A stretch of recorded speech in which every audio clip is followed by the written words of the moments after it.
that not more people bring in musical instruments. I would love to see somebody bring in a good old drum kit one day. That would be fun, because it's nearly an antique now, you know. But the other experts have to be pretty quick off the mark if they want to beat Lars Tharp to the valuation of a musical instrument, especially if it's something out of the ordinary. And now you tell me about this. He called it his musical glasses. I think he paid between 40 and 60 pounds for them. Ooh. Which for a canny Scot and a farmer 30 to 35 years ago was quite a lot. The secret is not necessarily to have the glasses wet, but to have your fingers wet. Yes, indeed, yes. Yeah, okay. Well, we've got what looks like 2 octaves.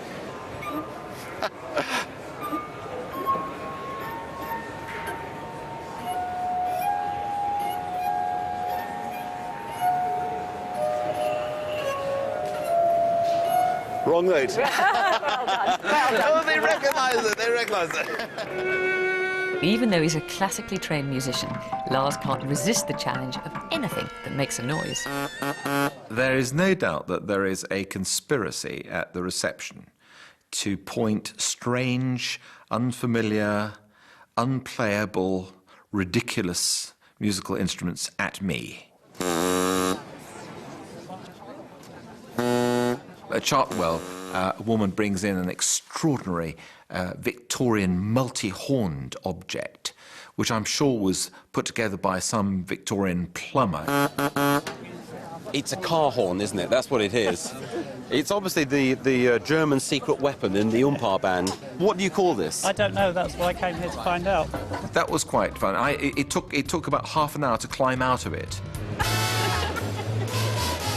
The greatest cruelty I have ever inflicted on the great British public was, I think, in Inverness. It was an interesting instance because the Scottish public who were around me watching this Sassenach destroying their national instrument,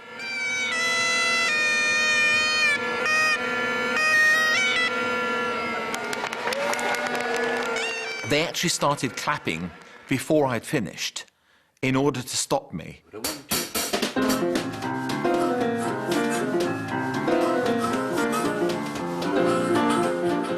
Music is rhythm, and rhythm is in everything we do. But it's been quite a while since John Bly's had a chance to show off his musical prowess.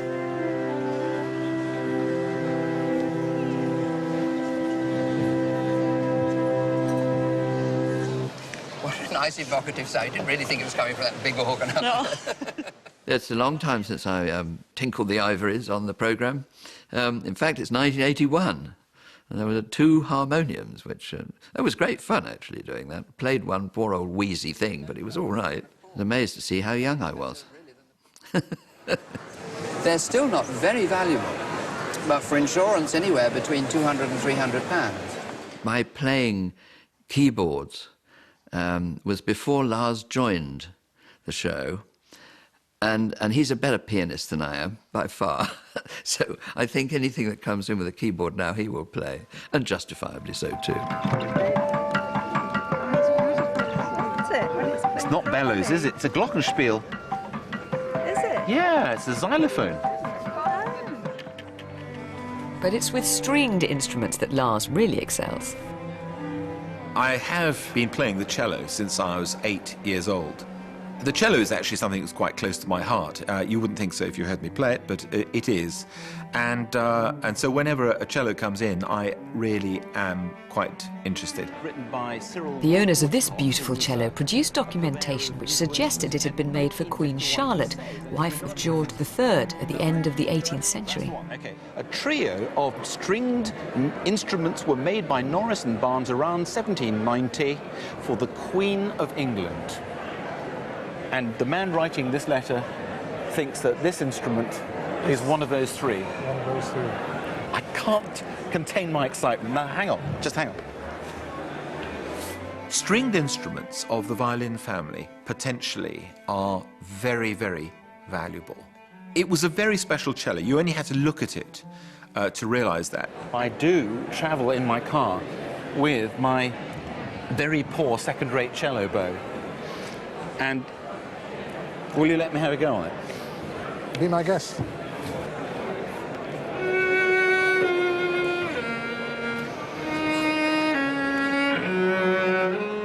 I remember it as soon as the first notes were played, I recognized it straight away.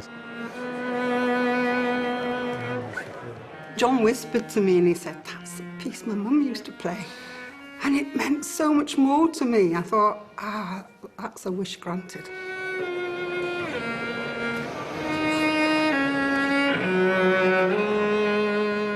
I'd waited 50 years to hear that instrument being played. I never thought I would. It was a beautiful sound.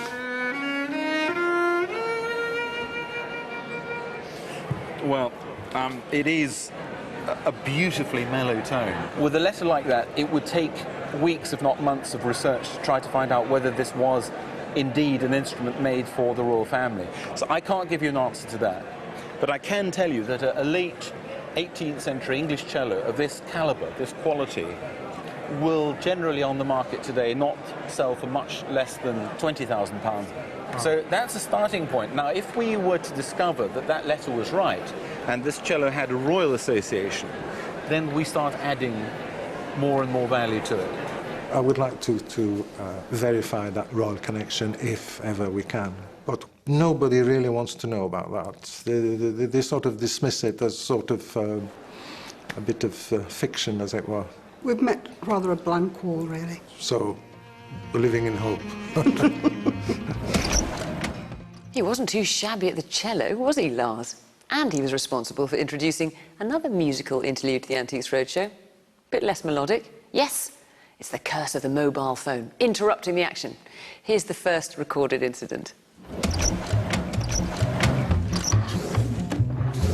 And Bunny comes over to me in her impressive raincoat. She's, "Help me out, Lars, with this Latin." She'd got a lantern which had a Latin inscription on it. And, you know, it's a long time ago since I did Latin O-level. And then suddenly the cameraman said, "We've got to record this now."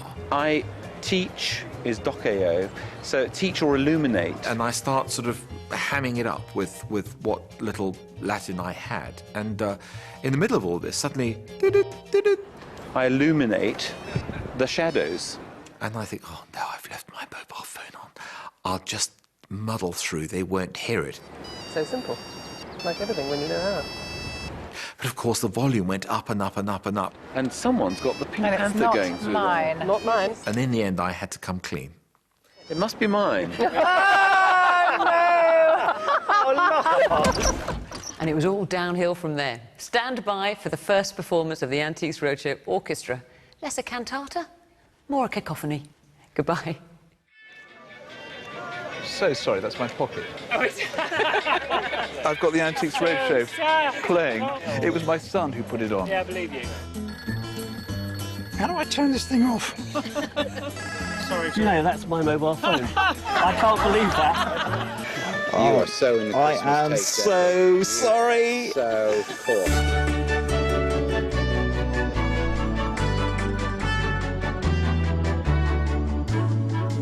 Later tonight, Monty Don fulfills a childhood dream to be a blacksmith as he and 3 novices learn the ancient art. Mastercrafts on BBC Two at 9. But next, Britain's busiest skier, Chemi Olcott, takes her first run in the women's slalom. Winter Olympics next on BBC Two.